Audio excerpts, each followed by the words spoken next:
All right, we're live. Hi, everyone. How's everybody doing? We're so excited to have Cody Gibson with us today. But before we get this ball rolling, we have our partners, Everett and Shane.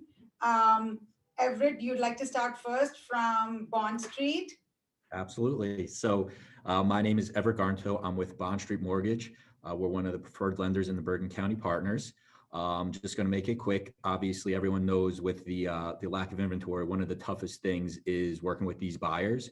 And one thing that we've been really pushing lately is getting the TBD, the loan approval from the underwriter before you have an accepted offer. And we call that the TBD program. So what it really does is it puts your buyer through the entire mortgage process. So they'll sign mortgage disclosures, go through underwriting, and get a loan approval from the underwriter based on credit, income, and assets. That way, when they're out there making an offer to try to differentiate themselves, even if they're offering 40, 50, 60,000 over asking, is not only will they have that pre-approval for the specific offer price and address, but they'll also have that loan approval from the underwriter showing that basically 90% of the mortgage contingency is waived. And we have been seeing very good success with that recently. So that is definitely something, if you have a buyer that is been losing out recently, getting frustrated, just to try to give him a advantage moving forward. Like I said, we've seen great success, and I'd love any opportunity to help anyone I can. Awesome. Thank you, Everett. We have Shane from Atlantic Home Loans. Hi, Shane. Hi. Thanks for having me, guys. I wanted to give an update on second homes and investment properties for those of you that work with investors or work with builders or people that are buying second homes and investment properties. That landscape is changing a bit because Fannie Mae and Freddie Mac are being forced to decrease their portfolio of how many second homes and investment properties they back. So those rates have trended upward over the last couple of weeks, and we could see some more changes both on an industry-wide level for second homes and people that are looking to finance investment properties. So interest rates have changed, gone up about 0.5% over the last 8 weeks. So if you had a pre-approval done for a customer 8 or 9 weeks ago, it will be quite a bit of a different payment now if they hadn't, found a home and were able to get under contract. So definitely have them reevaluate those numbers and make sure they're still comfortable with the monthly payment and the mortgage company is still comfortable with it. Awesome. Thank you so much, guys. Now it is with great pleasure I'd like to introduce you all to Cody Gibson. Cody Gibson really needs no introduction in the KW world. Cody Gibson is the owner and CEO of Portland Real Estate Group and United Home Group, founded in 2011. United Home Group is currently operating in 105 cities, 24 states, 3 countries with over 180 partners, 1,087 sales in 2020, projected to put 1,500 homes under contract in 2021, put 147 homes in contract in a single month. Cody is a MAPS Bold Coach for Keller Williams for 10 plus years, operating partner of 2 KW offices, and in real estate for 20 plus years. Cody loves turkey sandwiches and long walks on the beach. And he loves to work out, and I've seen that picture, and I don't know how you do it, Cody. OMG, I thought we'd see you without a shirt today. No, I'm kidding. Welcome. We're so excited to have you with us. Oh, thank you so much. Incredible introduction. Maybe one of the best I've had, almost as if I wrote it myself. So thank you so much. All right. So a couple of things today, gang. While we're going through this, I've got lots of material. I have lots of things I'd love to talk about with you. But I want to make sure that it's appropriate and that it's applicable to what you really want. And so down in the chat box, you can drop a question. You could drop a comment. And what's going to happen is here live in my studio is my EA Lacey. She's going to bring over cards to me and hand me questions or comments, or maybe if I say something and you go, wait, hang on a second, what do you mean by this? Or go more on this, or hey, Cody, you haven't talked about this at all yet. What do you think about this? Or, I mean, this is open. And one of the greatest things of how things have shifted this last 12 months has been we can do more of this. You know, in a large room where you stand on stage and you just have a microphone, like you don't get to do this as much. Like it's not as intimate. You don't get as many questions. And so I want to make sure that we cover that. All right, so let's do this. I know that our time's limited, and I want to start with the idea that what I need you to do in the market that you're in is, number one, I need you to stop. And so I grew up in Alaska. I live in Portland, Oregon. But in Alaska, when I was growing up, for a few years, I ran a search and rescue team, and I was a member of a rope rescue team. And we had this thing where we would teach like wilderness survival, right? And the very first thing, like if you're a hiker or a hunter, or you're out in the woods, or you're a snow machiner and your machine breaks down 30 miles from civilization, like the very first thing is to stop. Just quit moving. Stop it. Quit moving. The problem, though, is that when you're lost, or when you realize you're lost, you've usually spent some time wandering around, right? Before you go, hang on, shit, I'm actually lost, right? And so when you realize it, we just want you to stop. Just stop right in place and take inventory. What do I have? Where am I at? Where do I need to be? What's the very next right thing for me to do? And in 20 years of being in the industry, right? We've never been, like as agents, we've never been as lost as we are right now. So I just need you to breathe. Just breathe. Just breathe. It's a weird time. Like it's a weird time in real estate. It's a weird time out of real estate. But you know what we also know? We know that that always happens. It never happens the same way, but it always happens. You know, I was earlier this last year, it was probably in the summertime, somebody said, hey, I want you to come on and keynote this big event.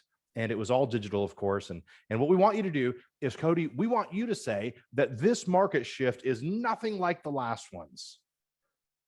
And what they were trying to do was say, it's not going to be as severe, or it's not going to be as much. And I said, quit it. I'm not going to do that. I said, there's no way I can do that. I said, by the way, whenever the market does shift, if you look at history, it's never been the same reason. One time it shifted because of war. One time it shifted because of bad lending practice, right? One time it shifted because of the internet. One time it shifted because of interest rates. It's never shifted the same for the same reason. But here's what we do know. Historically speaking, you and I know that we can look at a chronological clock, and about every 8 to 10 years, we have a dramatic shift in our industry. Right now, like we're pushing that upper limit of like 13 years, 14 years. And I don't know about you, but it damn sure doesn't feel like it's shifting yet. It damn sure doesn't feel like it's slowing down. What I don't know right now is how realistic it is. What I don't know right now is what's caused it. And I was listening to an incredible, like a really smart guy, way smarter than me. Like if you know my story, I made it to the 9th grade to never return to high school, and definitely to never go to college. So as far as like being a scholar, I am not. This guy's a scholar. And what he was talking about was these ideas of false floors. And as I'm listening, I'm like, all right, okay, that's interesting. But then I also thought, listen, I'm a real estate agent. Whether it's a false floor or not, that's the buyer I got right now. False floor or not, that's the listing I'm working to go earn right now. So false floor or not, that's my reality today, which is one of the main points I want you to take from our time together today. I almost need you to have two realities. And I want you to look at it like this, like we have two hands for a reason. And when I teach another course, I like to talk about lead generation having two purposes.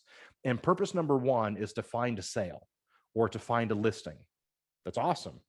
But that's the cheapest of the two, the least important of the two. The second purpose is to build follow-up for later. Now, the problem is if you're anything like me and you're lead generating on a day that you need money, you don't think about follow-up. All you think about is, how do I find a sale? How do I find a sale? How do I find a sale? And you have like these blinders on. The problem is it's the wrong outlook long-term, but it's easy to fall into that trap, and it's easy to be stuck there forever. And here's what I want you to write down. Lead generation will find you a sale. Lead follow-up will find you a business. Let me say it again. Lead generation can find you a sale, while lead follow-up can find you a business. And what I want you to do is I want you to focus on lead follow-up finding you a business. And I want you to think about all those people you talk to right now. right? That you are looking to see if they want to buy, sell, or invest. Some do, some don't. Some want to and can't. Some are out there looking at homes, and as a buyer, they've been shot down 7 times in a row and they can't get their offer accepted, and they came in over full price, and they came in with every best foot forward, right? And they still don't win. And you got to live that life right now. Like, that's where you are. And I need you to hear me on this. There is nothing cool that I could say that alleviates or removes that. That's the reality of today. But here's the second reality. And here's what I want. I want you to write this down too. Nothing stays this way. So just breathe. Nothing stays this way. Just breathe. What you and I don't know, do we have 3 months at this? Do we have 8 months at this? Do we have 15 months at this? We don't know. We have no idea. We don't know. We don't know. One of the things that we do know is that new construction starts, which is tracked at a national level. I mean, they probably track it at a macro level too, or micro level, excuse me. But at a macro level, new construction starts are over the top. In other words, more home builders in our country are putting in more new homes. And what that's going to do, like, again, this scholar was pointing to that and saying, listen, this needs 7 months for the foundations to go in, for the lots to get subdivided, for things to be done. And then the amount of new construction starts comes in and automatically changes the inventory. Now, where you are, you might live in an area where you have new construction available or not new construction available. I know that in the city of Portland, where I live, we don't have a ton of new construction. We have to leave the city and go deep into the suburbs for new construction. However, remember, every little piece touches the whole. And so if in McKinney, Texas, there's a bunch of new construction and that alleviates some of the market demand, that's going to be felt all the way in Portland. It's going to be felt at some level all the way on the East Coast. Everything touches everything. So again, let me go back. This is the reality you have today. No matter what I say today, it's Tuesday, and you're hustling to find a listing. You're hustling to find a buyer. Like, I was talking to an agent the other day that's in our group, and they were like, man, I got 2 new buyers. And I said, that's awesome. And they're like, maybe. I got 2 new people that I've got to tell them I literally cannot achieve what you want to do right now. She's like, I got 2 new people that I got to tell. Do you want to see the blue one or the white one? By the way, the white one's got 14 offers already, and the blue one just came on the market 5 minutes ago. Like, in most parts of the country, the ADOM, the average days on market, is incredibly tight. In the city of Portland, I don't know about yours, you do because you're the expert there, but in the city of Portland, it's like 19 or 20 days. Meaning, if we stopped listing homes at the current rate of sale, the current burn rate, we'd be out of inventory in 19 days. That's ridiculous. Like, a good, healthy market would be 4 or 5 months, 3 months. But 19 days, incredibly fast. All right, so now that I've said all that, I just need you to breathe. It's just perspective. Then I want you to write this down. I want you to write this down. Is this about a year or about a career? If it's about a year, then go ahead and just get all bent out of shape and be out of whack and be out of sorts with what's happening in the market, and go struggle with it. But you won't find me there. I refuse to go. To me, it's not about a year. To me, it's about a career.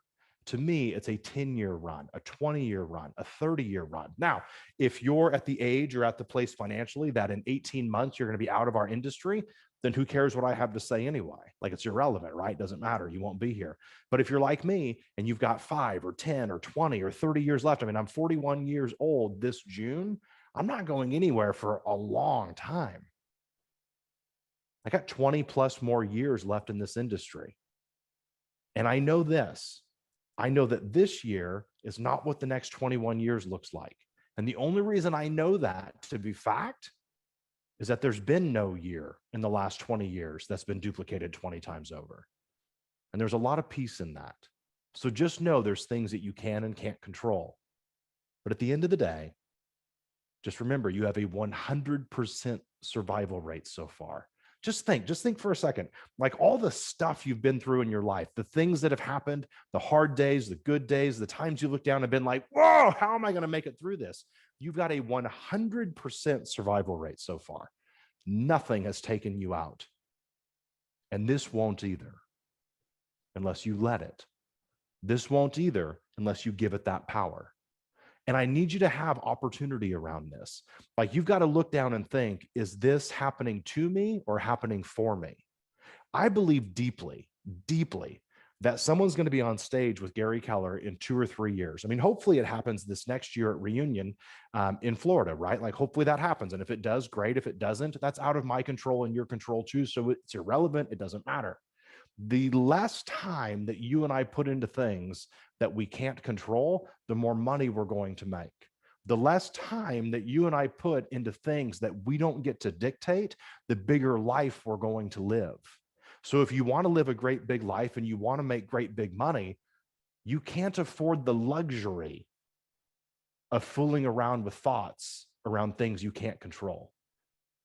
But good Lord, it's easy to spend time on things you can't control. Man, I'm a human being like you. I get it. Totally get it. I believe there's going to be somebody on stage with Gary, and he's going to be interviewing her, and she's going to have sold 500 homes that year. And he's going to say, good grief, what happened? And she's going to say, you know what? COVID hit, and here's what I did. Here's how I pivoted. Here's what I did in my business. And then the market was insanely tight, tighter than we've ever seen it before. And it forced me. It took me to my knees, and it forced me to get creative on this and this and this in my business. And I created these 3 new avenues of business, and poof, I sold 500 homes. Now, you probably believe that too. The question is, will you be that person? It's easy to be that person, and it's easy not to be that person. The problem is you get to choose. But first you make the choice, and then the choice makes you. And the choice that I want you to make is that you get to be in charge of what you do in the market. You don't necessarily have control over your reaction, but you do have control over your response. Let me prove my point. Have you ever typed up an email or a text to somebody who you were kind of heated with, like you were pissed, and you wrote it, but then you stopped and didn't send it? By the way, that's called growing up and being an adult, right? If you're like me, you've probably written it and sent it and been like, oh, why did I send that, right? Your reaction was the email. Your response was, am I actually going to say it or send it? The reaction that you and I have, the appropriate reaction that you and I have to the real estate market today is probably, wow, holy hell. Oh, really? I mean, we're seeing listings sell that honestly shouldn't sell. We're seeing listings sell for multiple offers that really shouldn't sell with any offer. We're seeing numbers show up. I mean, we're seeing more cash on the street right now than we've ever seen. We're selling homes to people for cash. And I don't mean to be judgmental, but let's just be judgmental for a minute. Like, we're looking at the buyer going, where'd you get all that cash? What are you doing with that? Like, how did that even happen? And your reaction can be surprise. But if your response is surprise, you'll find yourself out of our industry. Your response and your reaction are not the same. Now, here's some tactical ideas, right? What I want you to do is I want you to think about it like this. You're in a war right now, but the war is not the market. The war is your activity inside the market. The war that you're in right now is not the extreme lack of listings. I refuse to talk to you about this extreme lack of listings, because guess what? You and I can't control. We can't control the amount of listings. Zero control over that. I don't think I'm good enough. I don't think that my scripts are strong enough to convince somebody who doesn't want to sell and doesn't need to sell to say, Cody, we had no intention of moving, but good Lord, you're good at this conversation. I think we're going to move. I don't think I have that power. And I don't think you do either. And to a degree, I need you to hear what I'm saying, because to a degree, that brings me so much peace, because it removes this bag of weight from my back that somehow it's on me. It's not on me. My job is to uncover motivation. My job is not to create motivation. Now, what that means right now, here's the tactical piece right now. Somebody asked me the other day, they said, can you write out 5 ways to win in this market? And here's what I wrote. So number 1, get your ass out of bed sooner. That's got nothing to do with tactics, but get your ass out of bed sooner.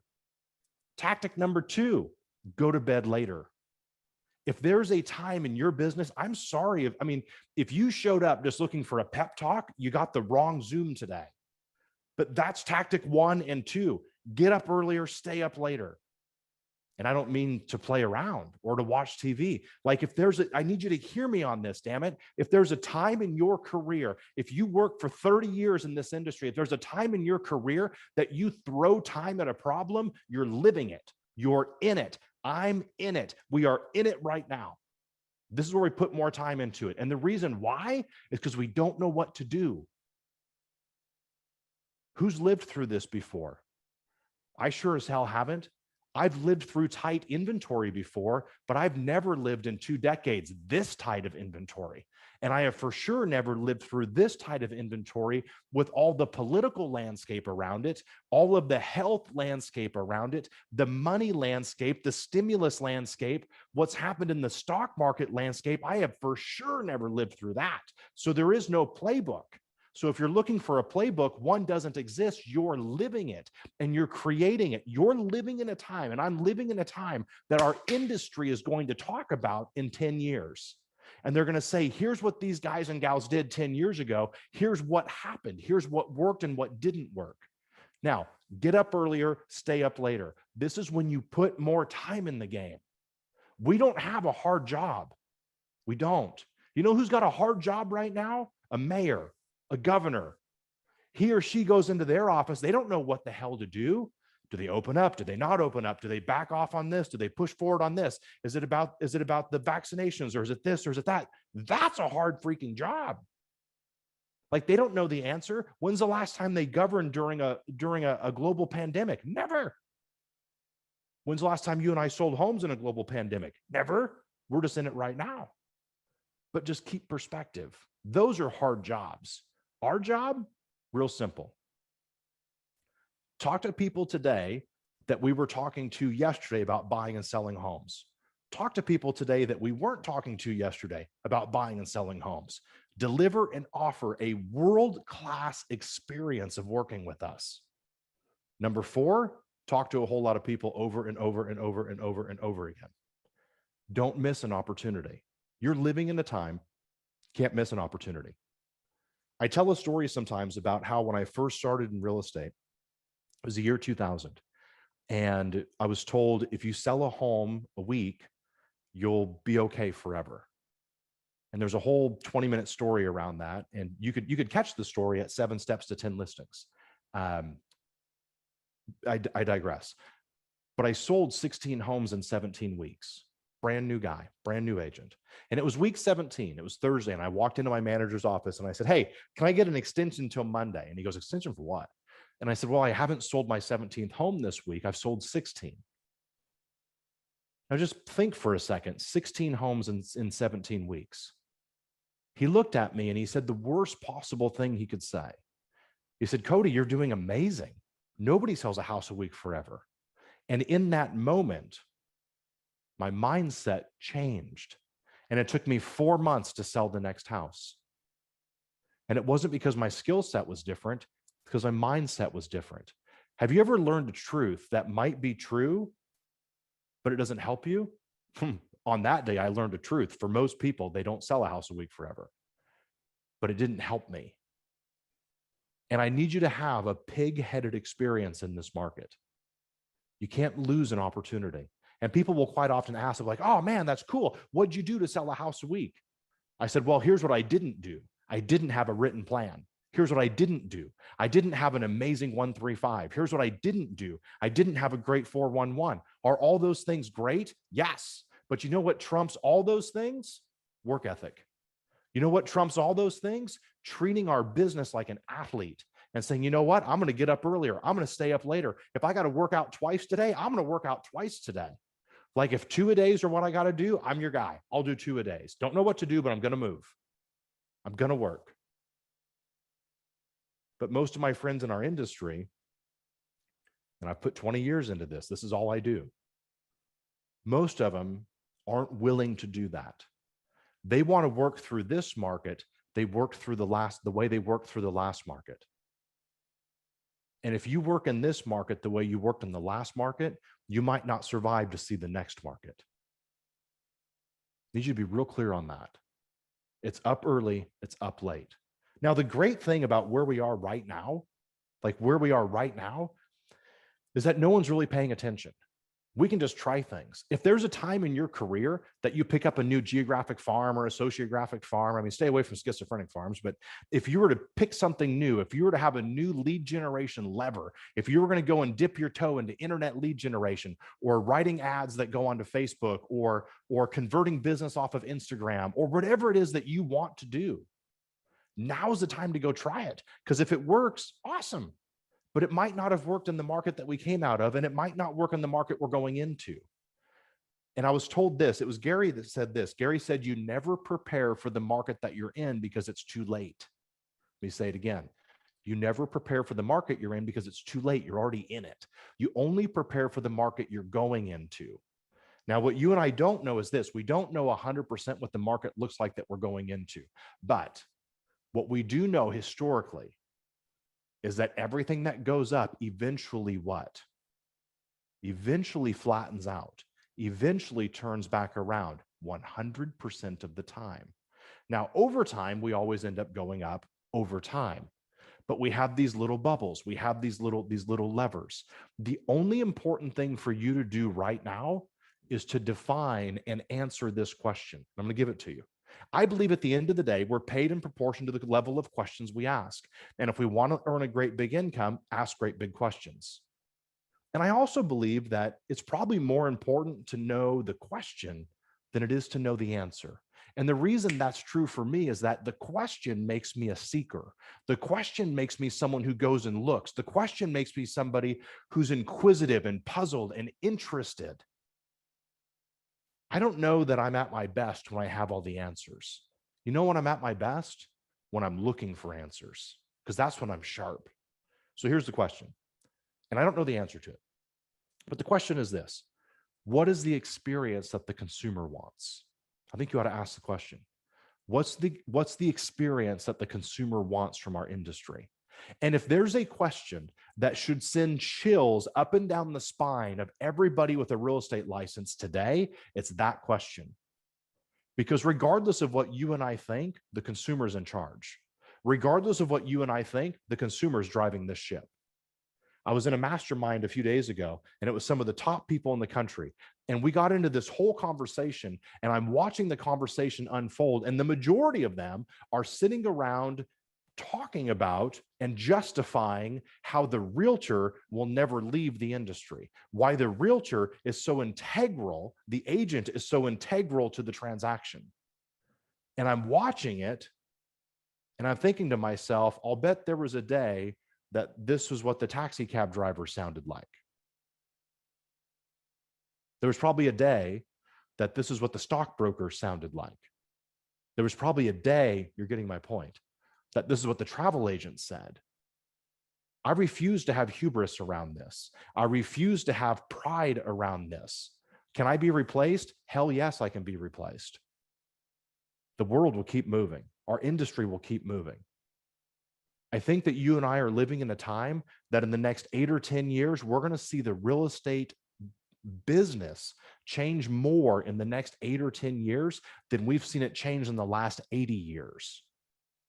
Now, that's good news for some and bad news for some, but everything breeds opportunity. All right, back to what you do today, back to what you do right now. Right now, you double your contacts. Right now, you talk to more people. Remember, you can't control motivation. You just uncover it, which means it's more questions. It's more, how are yous? It's more, can I help yous? It's more, if you were to sell, what would it be? It's more, if you were going to buy, what would it be?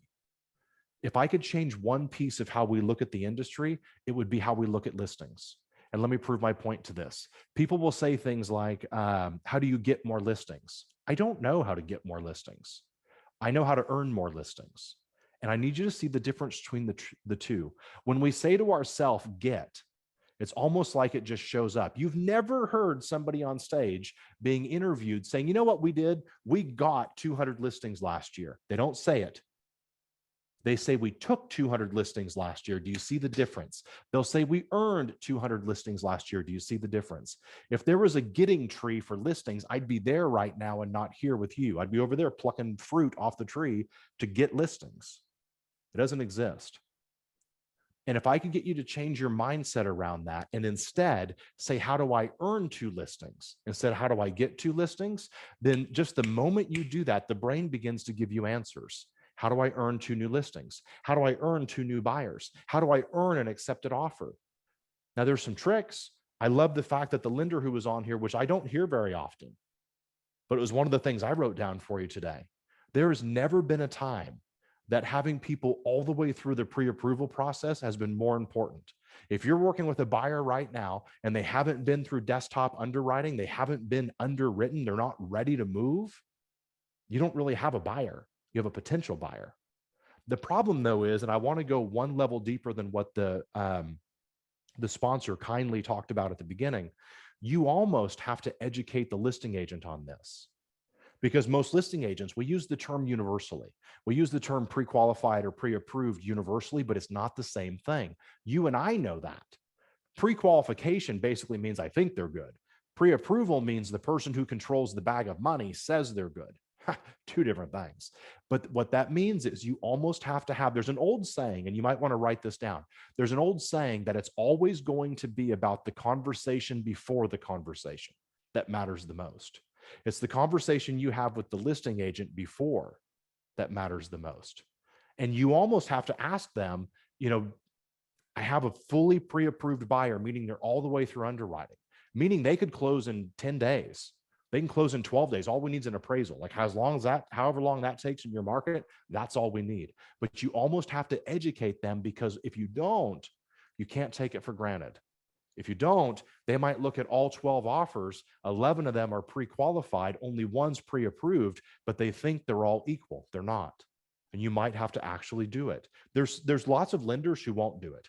There's lots of lenders that will tell you, especially in a busy market, they'll say, yeah, we don't pre-approve people without an address. And to that, I say, find a different lender. And most of them won't let you. Like when you put the screws to them, they'll be like, all right, okay, all right. All right, Susie. Okay, John, we'll get yours pre-approved. Don't tell anybody we do this, and we'll get yours pre-approved, because they don't want to waste any time. They don't want to waste man hours for underwriters for someone who's not locked into a contract. I understand it. It's just not my problem, but I do understand it. All right. Somebody wrote this. They said, when you say, do you want a year or a career, what should we not be missing this year? What should we not be missing this year? I don't know what the question means. When you say, do you want a year or a career, what should we not be missing this year? If you wrote this, it's a good question. Just give me some more context. Like, what is it? What do you mean? My initial thought is don't miss your life, but I don't know if that's what you're talking about. All right. Number 2, there's never been a time, I don't know what number we're on, so who cares? Number next. There's never been a time that the 2x3 method is more important than right now. And let me share with you what I mean. In 7 Steps to 10 Listings, I teach what's called the 2x3 method. And what the 2x3 method means is this. We have 2 different forms of contact per week, but every 3rd week we get face-to-face with every single one of our clients. Now, in the old days, when it took us 3 months or 2 months or 4 months to sell a listing, that was incredibly important. We talked to the client twice a week. Once is virtual and once is in person. Let me tell you what I mean. Virtual would be, by the way, the number 1 complaint for real estate agents for the last 45 years has been they didn't communicate. Okay, cool. So let's fix that. So 2 forms of communication every week. All of your buyers, all of your sellers, everybody. If you don't have very many buyers or don't have very many sellers, then it's all the ones who are close enough that they're the next potential buyer, the next potential seller. 2 contacts a week. One's virtual. That's going to be an email. That's going to be a Facebook direct message or an Instagram message, or that's going to be a text. The voice-to-voice, though, would be a conversation. Hopefully it's in person or over the phone, but if it can't be, then it's a voicemail. At least they hear your voice. And the reason that's so important, I want you to write this down, because this goes all the way to the very depth. This goes to the very floor of marketing. So I want you to write this down. Urgency and emotion is difficult to transfer with the written word. Let me say it again. Urgency and emotion are difficult to transfer with the written word. They're easier to transfer with the spoken word.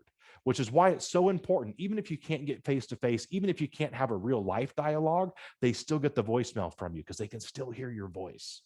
It's one thing to text or write, hey, we've had 4 multiple offers on our last 4 listings. I'd love to make yours next. It's one thing to write it, man, it's another to say it. Let me prove my point. When's the last time you heard about somebody who texted or emailed a marriage proposal? I'm sure it's happened, but it's not very common. It's the spoken word that matters. The spoken word. So the 2x3. Now the 3 is every 3rd week we're going to get face-to-face. Now right now with your sellers, you don't need to even worry about every 3 weeks. The market is so busy, you're going to have lots of time to converse because you've got offers, you've got lots of showings, you scheduled the open house for Saturday. By the time it got to Saturday, the thing sold 2 times. You don't need to have the open house, which is tough. Like people think this is a great market for realtors. This is the hardest market on the planet for realtors. Because we absolutely lose our number one source of new business. And our number one source of new business is not database. If it is for you, then you're probably not doing a big business. The number one source of new business is active business. It's active buyers who talk to their friends who refer you. It's active sellers that people see the sign and call you. Like you and I are living in a world right now that if we were a retail store, there ain't nothing on the shelf. When somebody walks by a retail store, if there's nothing on the shelf, they don't go in because there ain't nothing to buy. You and I as an industry are living that. We're a bunch of retail stores with very little or nothing on the shelves. Nobody wants to walk in. Now, if you're a retailer and you've got to make money and you don't have things on the shelf, what do? I know this, if you stay in the store behind the counter and talk about how there's nothing on the shelf, it won't bring anybody in. I do know that. There was a restaurant that I used to love to go to. It was in the middle of nowhere, Alaska. And it was one of the busiest restaurants you could find. And I remember I talked to the guy who owned it. His name was Al. And I was like, Al, why is this place so busy, man? It's the middle of nowhere. There's more people in this restaurant eating than there are people who live here in the area. And he's like, I know. And I said, what did you do? And he said, well, I wanted to live here. He goes, the problem is people didn't expect this kind of food in the middle of nowhere. And I said, so what'd you do?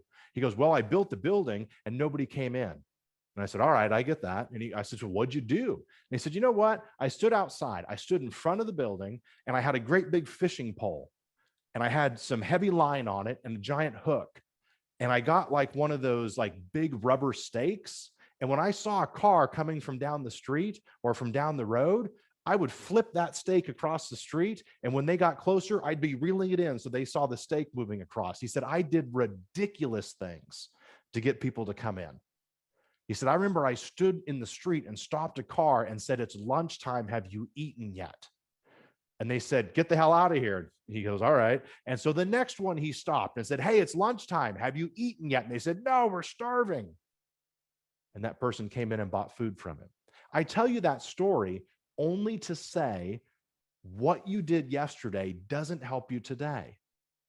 You can't become who you want to be when you're fixated on who you were. And the industry itself is in a giant pandemic, like the industry is. Forget COVID, forget interest rates, forget tight inventory. We're in a pandemic of not understanding who we are. Like we're in the most challenging time of an identity crisis. Who are we? What are we doing? What's the experience the consumer wants? And I asked a question in one of those real estate forums, like the Facebook groups. I said, what is something you do as a wow factor for your clients? And you'd be shocked, but not shocked by how lame the majority of the responses were. You know what some of the responses were? I call people back. I answer my phone. Those are good, but I'm not sure it's a wow factor. That's like a lender showing up to an appointment or showing up to a meeting and saying, hey, you ought to use us because we give good interest rates. You'd be like, well, duh, if you don't give good interest rates, why would we use you? Or a lender that shows up and says, you know what we do? We close on time. And you're like, well, yeah, of course you close on time. If you don't, I mean, at least lie about it. If you don't close on time, why would we use you? And as realtors, that's how you and I answer that question. I think you ought to go to bed tonight asking yourself, what do I do that literally nobody else does? What do I offer a buyer or seller that literally nobody else does? What do I do? What is the wow factor that would keep them using me? What makes me irreplaceable? And it's not doing the same 8 or 10 things that everybody else is doing. And here's the greatest thing to it. You have to remember that your competition is struggling right now. As hard as our market is at the surface today, it's that hard for every one of your competitors. The challenge is most of them are burying their head in the sand and talking about how hard the market is, instead of discovering what the new market looks like. Like right now, you don't have time for email. Right now, your database, you should be communicating via text. It should be 90% text. By the way, email is nearly dead. I was reading a Harvard Business Review a few years ago that predicted within 5 to 7 years, email would just be gone. And so the hours that you spend getting just the right email written is probably worthless. There's a number, it's called 13%. Unfortunately, it's not the new proposed commission rate. I don't know about you, but if you felt incredible pressure on commission, not the new commission rate, not interest rate, not the new commission rate. Man, I've always felt pressure on commission. For 20 years, I have defended commission. For 20 years, I've had commission challenge. But I have never felt it like this. There's never been a time that it has been more of a challenge than right now. Like commission is in a vice. And that's okay. But here's what I want you to think about it. Email's dead. 13% is the percentage of emails that even get opened. We don't know what get read. I'm assuming most people are like me and like you, and they just delete, even if they open the damn thing. But 91% of all text messages get opened, which means you should be communicating with your database via text. Now, we do thousands and thousands and thousands of texts every month in our business. And one of the things we've learned is this. Number one, we get a higher response rate when there's a typo or an error or a misspelled word in the text. Now, the problem is there's 2 types of people out there. There's type 1 that when they write it, if it autocorrects or there's a misspelled word, they change it. Type number 2 goes, they'll figure it out and they send it. You got to figure out if you're type 1 or type 2. It doesn't matter to me, but we do know the consumer responds better to an error. They respond better to a misspelled word. And for some of you, that sends a shudder up and down your spine. You're like, I don't want to do that. Do you want the response? What we're looking for is response. So number 1, a misspelled word, a typo, whatever. I already told you guys that I made it to the 9th grade to never return. So typos and misspelled words are my forte. So I do great at this. Number 2, we get a higher return rate, a higher response rate if we use an emoji in the text. An emoji. I'll bet the better you know somebody, I'll bet you could have an entire conversation via text with no words, only emojis. You could plan a date with no words, only emojis. You could put together an event with no, the better you know them, you could just use emojis. And you know what? The people that you're trying to do business with are just like that. And they're tired of how professional people try to be. They're tired of how stoic people try to be. They're tired of how uptight we can be as an industry. Just be real. Like if you go to an airport right now, you're going to find that there's more local restaurants in those airports than there are big chains in those airports, because the consumer has stopped trusting giant business. You know what the consumer trusts? Human beings.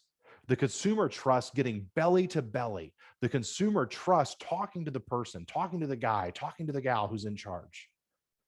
The cool thing about that for our industry, we're poised for that. We're perfect for that. It's exactly who we are. People don't like the overly professional stuff. So send them a text, have a misspelled word, have an emoji in there. By the way, the third thing, the shorter the text, the more the response rate. I mean, when's the last time you opened a text this long and you couldn't wait to read it? Come on. Keep them short. Do it again and again and again and again and again. And right now, this is the time. Like we made so much business back in April and May from care calls last year, because the industry like slammed itself on the ground. We had no idea. In some markets, sales went to zero. In April of last year, my group and I got together and we had conversation around how to zero base our business, meaning, what do we do with zero income? Not just a lack of income, not just a drop of income. Holy hell. What if we have no income for a few months? What in the world do we do? That's zero basing a budget. And all we knew to do was care calls. All we knew to do was to talk to more people and say, how are you right now? How's it going right now? And what we found was it shot business through the roof because it wasn't professional. It was real. If you want to beat the computer right now in your business, be more human to more humans, be more real to more people. I'm going to leave you with this thought. If you've ever taken like the 6 personal perspectives at KW, which are incredible, by the way, there's one called E to P. It's going from entrepreneurial to purposeful. And I wish I had 45 minutes to explain it, but we don't. But to go from entrepreneurial, something that's easy or natural, to something that's unnatural, to break through to a new ceiling, there's a 5-step process that we say, and it won't be on the screen, so you have to write it down. The way that I remember it is an acronym, because I don't know how long you've been around KW, but we are like one acronym shy of having a party around here. And the acronym is FOMSA, F-O-M-S-A, F-O-M-S-A. And I want you to write it down. And no matter where you are, if you want to be somewhere else, there's a FOMSA between you and it. And FOMSA stands for focus, options, models, systems, and accountability. The problem is when you look down at the business today, you go, man, I got one active listing. It's got 9 offers. That sounds amazing, but I can only sell it once. People think that realtors love this market. We don't. We don't. Because having 14 offers on a home is 14 times the work at some level. I'm still just getting paid once. I'm still just going to close one time. So it's irrelevant. But I have to do the work of 14 offers. I talked to somebody in my own team a few weeks ago. They had like 44 offers on a home. I'm like, what the hell do you do with 44 offers? The problem is you got to go through them. The problem is you got to respond to all of them. I mean, it's a pain in the neck, but you still only get paid once. But it's 44 times the work at some level. So FOMSA, focus. The focus is I've got one active listing and I need 15. How do I earn 15? How do I find 15 people that want to sell in this market? And remember, until there's less business than you can do, there's opportunity for you. Let me say it again.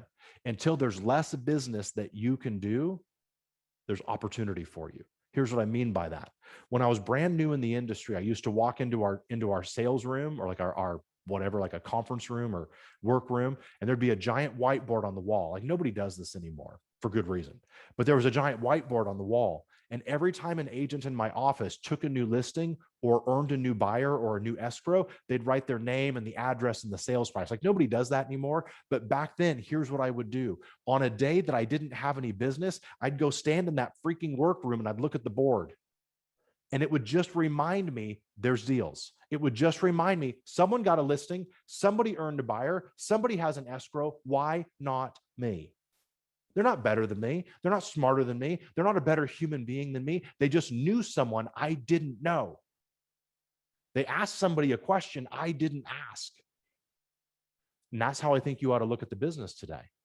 I think you ought to look for a couple of minutes in your local market at the MLS every day. And you go, son of a gun, there's 12 new listings out there. I probably can't handle 12 new listings today. So obviously there's more business than I need. I just have to ask questions to be in front of people I wasn't in front of. If you want to know how to change your business today, that's how you change your business today. It's the mindset that it exists. For most people, the mindset is it's too hard. For most people, the mindset is they're hard to find. Are they? Yeah, sure. Yep. But there's always 2 truths. And the question is it true? The second question is it 100% true? So focus. The last is accountability, which is A. And so most agents take focus and accountability out of the 5-step process. And what they do is they go and they run, because you and I are cut from that cloth. We're cut from a cloth that goes, you know what? I got to do it. Let's go. Focus. I'm broke. Need some business. Let's roll. Here's the accountability. Go. It's not wrong, but it works to a varying degree. And if you're not careful, it will become your success formula and you apply it to everything. I need you to stop and I need you to look and go, wait, there's 3 hidden steps: options, models, systems. I need you to stop right now and go, what are all the options? What are all the options to earn a listing a week? What are all the options to set a listing appointment a day? Which, by the way, is possible for you. Someone's doing it. Once you discern the options, then you go, great, what are the models for doing it? What are the 3-step processes? What are the plans? What are the best practices I can do? And then S is strategies or systems. Like, what's the strategy or system that I put into place for it? Do scripts matter right now? Yeah, to a degree. But scripts today matter less than they've ever mattered. But they'll come back. You know what would be worthless right now? Getting really, really good at for sale by owners and expireds, because your market doesn't have any. Like the majority of the country doesn't have any. However, they'll come back someday and you'll blow the dust off of those scripts and you'll use them again. Just because you're living it today doesn't mean you're living it forever. I need you to breathe. I need you to listen. I need you to go out and work. Today's the day that you put in extra time. I wish there was something cooler to say, but if you lead generated for 2 or 3 hours a day before this market, you're probably lead generating 8 or 10 hours a day right now. And people always ask, what's the highest rate of return for lead generation? The answer is anything that you get to talk to the humans. And so if your thing is door knocking, that's hard in some cities or some states right now because of governance thing, blah, blah, blah, blah, blah. I get that. If your thing is opens, I get that. If your thing is new construction, I get that. If your thing is internet lead generation, I get all of it. If it's phone calls, if you've got a database of 25,000 people, you probably don't need to do anything but work that database. But if you've got a database of 200 people, you're an idiot if all you do is work those 200 people. It's not enough. I don't know about you, but I hate going to an event or going to a class that says, work your database, work your database. And I'm like, sounds great, Holmes. I ain't got one. Got 88 people in mind. Called them all last week. I can't call them every 4 days. I mean, at some point it's too much. So if you have a great big database, awesome, work the hell out of it. If you don't have a great big database, then the only challenge today is to build one so you never end up there again. Remember, 2 hands. You lead generate because you might find a buyer or seller today. It's good, but it's not great because you're going to spend the commission. And unless it's so big you're going to retire, who gives a damn? The bigger reason is to build follow-up for tomorrow. But then you got to put them in a CRM. Then you got to do something with them. Like this is the moment of time that's going to force you to do your workouts. If you've been around the industry for 10 years or 15 years, you knew to lead generate, you knew to make calls, you knew to build a database, you knew all these things, but the industry would reward you even if you didn't. But the industry you're moving into won't. And this is that moment of time where the industry puts you in a vice and says, you will do these things or you won't exist anymore. I don't know about you. That's good news for me. Because in my life, when my back's up against the wall, I always perform. When it is crunch time, I always show up. And I'll bet you're just like me. I'll bet you're the person that's like, listen, if we got a score, give me the ball. Just give me, I don't even know what to do, but just give me the ball. I know I'm going to run like hell. And to a degree, that's the industry and market that you're in right now. You don't have to worry about most things. You do need to spend all of your time worrying about a few things. And in closing, here's what they are. Number one, what is your response to the market? Not your reaction. Your reaction should be, holy hell, this is ridiculous. These homes shouldn't be selling for this money. And that's okay, but your response is different. Number two, it's not how many hours you put into work every day. It's what you put into the hours. Are you actually efficient? Are you effective? There is nobody who's breathing right now that you shouldn't be talking to about buying, selling, or investing. If they're breathing and will give you 10 seconds of time, buying, selling, investing, every one of them. And there's no bad lead. I hate when people go, hey, these are bad leads. There's no bad lead. There's only timing. Timing could be bad or timing could be good, but there's no bad lead. If this lead doesn't buy, sell, or invest today, I'm not going to let go of them. I am a barnacle on their ship that they cannot get rid of. And they're going to buy, sell, or invest in 2 years, 5 years, or 10 years. And on that freaking day, I'm going to be there. And that's how I need you to look at the business. Now, if you wheel it back and you looked at the business that way 10 years ago, you wouldn't be sitting here worried about the industry right now because you'd be like, well, I'm glad that I built a database of 25,000 people, always stayed in touch, always talked, and I've got plenty of opportunity right now. Remember, is this a year or a career? And when I say a year, maybe it's 2 years. This is tough right now. Breathe. You're in the right spot. If it feels difficult to you, you're doing it right. If you feel tired, you're doing it right. That's how this looks. All right. I hope you got something from today. I hope there was an idea or a philosophy or a mindset or something I said that mattered. If we're not connected yet on Instagram's probably the easiest place. Cody Gibson 1, just the numeral 1 at the end. I'd love to connect with you there. I'm constantly putting stuff out for the industry or for the market. I'm constantly talking about what we're doing. This week on Thursday, I'm offering a teen webinar for all my friends who have young adults. This would be an easy thing. You could take this to your entire database of 500 people and say, hey, a friend of mine or someone that I know, and by the way, we're friends now. So if there's somebody I know that's doing this teen webinar, if you've got a young adult that's 13 to 19, check this out. By the way, the person who gives the information is the person who wins from the information. Remember that in marketing. So if we're not connected on Instagram, check it out there, Cody Gibson 1. Of course, Facebook is easy. It's Cody Gibson. My email is codygibson@kw.com. Super easy. But my mobile, 907-529-5172. I never used to hand that out. But what I've learned in this market and in what we've been walking through as a community, if we're going to get through it and we're going to get through it well, it's going to be because we go together. And so I've given that mobile out for months now.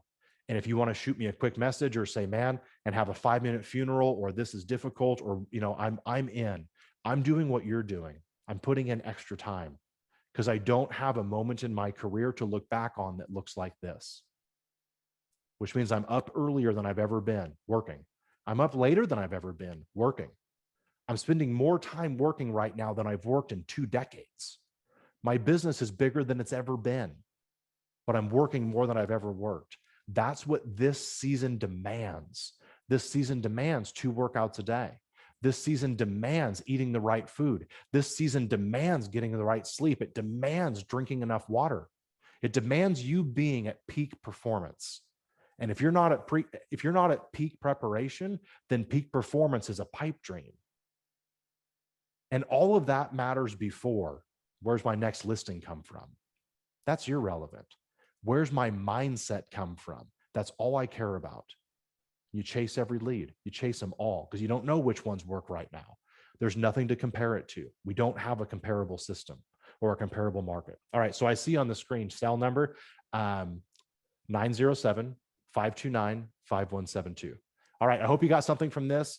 If you did, please let me know. Thank you for being here. That's all the words I can say in 48 minutes without taking a breath. Godspeed, good luck, work harder than you were working yesterday. Have a great day.